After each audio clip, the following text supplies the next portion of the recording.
Hello friends, my self CA याचना मुथा बुरट। बेटा हम कर रहे थे रिवीजन, क्या समरी बुक से रिवीजन कर रहे थे। ये समरी बुक मेरी वेबसाइट www.icleak.com पे अवेलेबल है।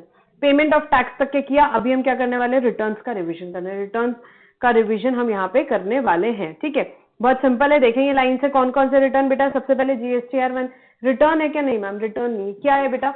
ये मंथली स्टेटमेंट है। किसका? आउटवर्ड सप्लाई का। मंथली स्टेटमेंट है आउटवर्ड सप्लाई का, गुड्स या सर्विस जो भी हो। कौन फाइल करता है? Registered person. ड्यू डेट क्या है? अब ड्यू डेट आपको कौन सी याद रखनी है? यहाँ जो एक्ट में दी हुई है वो ड्यू डेट आप याद रखोगे। ठीक है, तो आपकी जनरली ड्यू डेट क्या है बेटा? जनरली एक्ट में जो दी हुई है यहाँ पे 10th ऑफ नेक्स्ट मंथ रहेगी हमारी, जो भी हमारी लॉ में दी हुई है। Then GSTR2 monthly statement of inward supply है बेटा, registered person 15th of next month. And GSTR3 monthly return for normal taxpayer, registered person 20th of next month. But GSTR2 और 3 अभी तक के ऑपरेशनल है नहीं, आपको एग्जाम में पूछा भी नहीं जाएगा। GSTR4 किसके लिए होता है बेटा? यहाँ पे GSTR4 के बारे में हमने देखा था, कंपोजिशन स्कीम वाला। एक तो क्वार्टरली स्टेटमेंट फाइल करता है, एक तो क्वार्टरली स्टेटमेंट फाइल करता है कब? जैसे ही क्वार्टर खत्म हुआ, जैसे अप्रैल टू जून क्वार्टर खत्म हुआ तो 18th ऑफ जुलाई को, 18th of the month succeeding the quarter. ठीक है, उसमें क्या करना है? क्वार्टरली उसने पेमेंट करना है, क्वार्टरली पेमेंट ऑफ टैक्सेस करना है। एंड रिटर्न पूरे साल का फाइल होगा कब? जैसे कि 1920 का रिटर्न है तो कब फाइल होगा बेटा? 30th अप्रैल 20 को। 30th आपका साल खत्म होने के बाद जो 30th अप्रैल आएगा उसमें आपको रिटर्न फाइल करना है, उसमें आपको रिटर्न फाइल करना है। GSTR4। GSTR5 किसके लिए? Monthly return for a non resident tax payer. Non resident जो भी टैक्स पेयर्स हैं बेटा, यहाँ पे NRTP हमने देखा था, उनको रिटर्न फाइल करना पड़ता है। क्या स्पेशल रिटर्न है इन लोगों के लिए? स्पेशल लोगों के लिए स्पेशल रिटर्न है GSTR5। ये इनको कभी फाइल करना होता है? 20th of the month succeeding the tax period और within 7 days after the expiry of registration, जो भी जल्दी हो, जो भी जल्दी हो। तो 20 तारीख of the month succeeding the month, या 7 days जब भी उन लोग शॉर्ट टर्म रजिस्ट्रेशन लेते हैं, आपको पता है उनको टेम्पररी रजिस्ट्रेशन ही ग्रांट किया जाता है। 90 days का है, फर्दर एक्सटेंशन वो 90 days से लेते हैं। तो अगर आपका रजिस्ट्रेशन एक्सपायर हुआ है तो उसके 7 दिन के अंदर अंदर, या आप अगर मंथ आपका चल रहा है तो मंथ के खत्म होने के 20 तारीख को आप क्या करोगे? आपको रिटर्न फाइल करना है। कौन सा? GSTR5। GSTR5। GSTR6 किसके लिए? ISD के लिए बेटा, स्पेशल रिटर्न अगेन।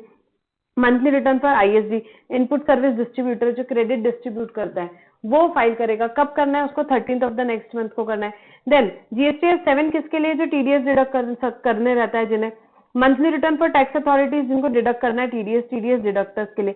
कब फाइल करना है? नेक्स्ट मंथ के 10th को। GSTR8 किसके लिए बेटा? GSTR8 monthly statement for ecom operator है, जो कि डिडक्ट करेंगे यहाँ पे depicting supplies effecting through it, उनके थ्रू जो सप्लाईज होती है तब उन्हें, जो जिनको भी ई-कॉम ऑपरेटर्स हैं, जिनको क्या करना है बेटा? TDS डिडक्ट, TCS कलेक्ट करना है, TCS कलेक्ट करना है, उनके लिए है GSTR8 यहाँ पे 10th of the next month, 10th of the next month. GSTR9 it is the annual return. किसको फाइल करना है भाई? Registered person other than ISD, TDS, TCS tax payer, casual taxable person, NRTP। ठीक है, इनके लिए स्पेशल रिटर्न है ही already. तो बाकी लोगों को जो इनके अलावा बचते हैं, रजिस्टर्ड पर्सन को क्या फाइल करना है यहाँ पे? Annual return. कब? 31st December of the next financial year. अब ये क्या, ये ड्यू डेट जो दी हुई है बेटा, अगेन मैं बोलूंगी एक्ट में दी हुई है। एक्चुअल में ड्यू डेट से आगे बढ़ती रहती है, बट आपको क्या याद रखना है, यहाँ जो एक्ट में दी हुई है।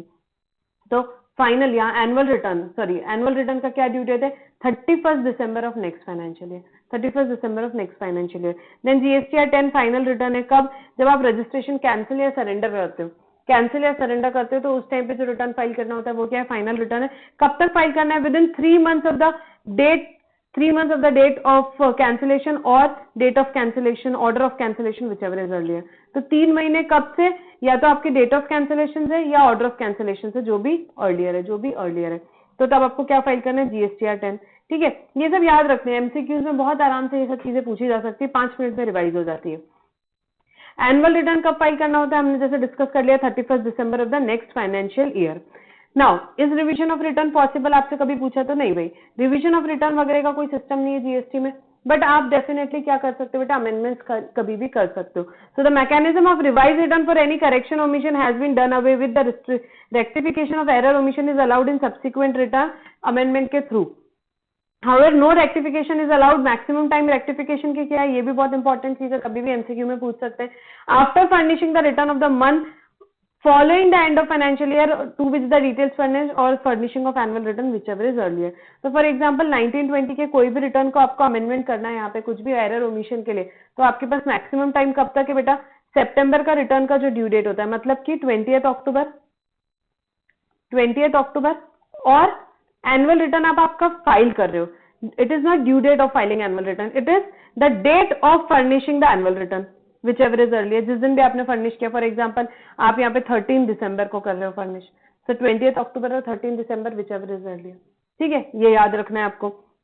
Panel provision relating to return, अब रिटर्न जो भी आप फर्निश कर रहे हो और अगर आपने फर्निश नहीं किया टाइम पे तो late fees 100 rupees per day लगती है, मैक्सिमम 5000। ठीक है। Person supplying OIDs online information in technology and database access retrieval services are not required to furnish annual return and reconciliation statement। तो यहाँ पे इनके लिए बेटा एक ये जस्ट आया था नोटिफिकेशन के भी जो OIDR सर्विसेज दे रहे हैं उनको एनुअल रिटर्न या रिकंसिलेशन स्टेटमेंट फर्निश करने की जरूरत नहीं है। And filing of annual return under section 44 for 17, 18, 18, 19 ये 2 सालों के लिए आया था, made optional for small tax payer whose aggregate turnover is less than 2 crore and who have not file the said return before the due date. तो इन लोगों के लिए आया था जिन लोगों का भी टर्नओवर 2 करोड़ से कम है, उनको रिटर्न फाइल करने की जरूरत नहीं है। अब एक नई फैसिलिटी आ गई GSTR 3B और GSTR 1 और कंपोजिशन स्कीम का जो स्टेटमेंट है क्वार्टरली वाला CMP 08, इसको क्या कर सकते हैं, अगर ये तीनों चीजें मिल है तो आप इसको थ्रू SMS भी फाइल कर सकते हैं। बस यही है, एक शॉर्ट मैसेजिंग सर्विस आपके मतलब OTP आएगा आपके मोबाइल नंबर पे और आप क्या कर सकते हो, ये रिटर्न यहाँ पे फाइल कर सकते हो। ये एक फैसिलिटी आई है। Then notifying quarterly and monthly GSTR 1 due date, ये फॉर दिस पीरियड बेटा अक्टूबर 20 से लेके मार्च 21 तक के स्पेसिफाई की थी आपकी ड्यू डेट, यहाँ पे अलग से नोटिफिकेशन से वो हम पढ़ेंगे। GSTR 1 की रजिस्टर्ड पर्सन जिसका एग्रीगेट टर्नओवर 1.5 CR तक है पिछले साल में या करेंट ईयर में, shall furnish details of outward supply और in form GSTR 1 quarterly furnishing करना होता है उनको। तो अक्टूबर टू दिसंबर क्वार्टर के लिए उनके लिए डेट दी गई थी 13 जनवरी और जनवरी टू मार्च के लिए उनको डेट क्या दी गई है बेटा 13 अप्रैल। ठीक है, तो क्वार्टर खत्म होने के बाद 13 तारीख जिसका 1.5 CR तक के टर्नओवर है एग्रीगेट टर्नओवर, उनके लिए क्वार्टरली फाइलिंग की ड्यू डेट स्पेसिफाई की गई। तो जिसका 1.5 CR से ज्यादा है उनके केस में क्या डेट्स दी गई बेटा, अक्टूबर से लेके मार्च तक के अलग अलग एवरी मंथ की, अक्टूबर की, नवंबर की, दिसंबर की, ऐसे सभी की ड्यू डेट क्या दी गई 11 तारीख किसकी GSTR 1 की। ठीक है, तो जनरली तो आपको क्या रखना है यार 10 तारीख, और ये एक अलग नोटिफिकेशन से आया, ये आप एक बार याद रख सकते हो।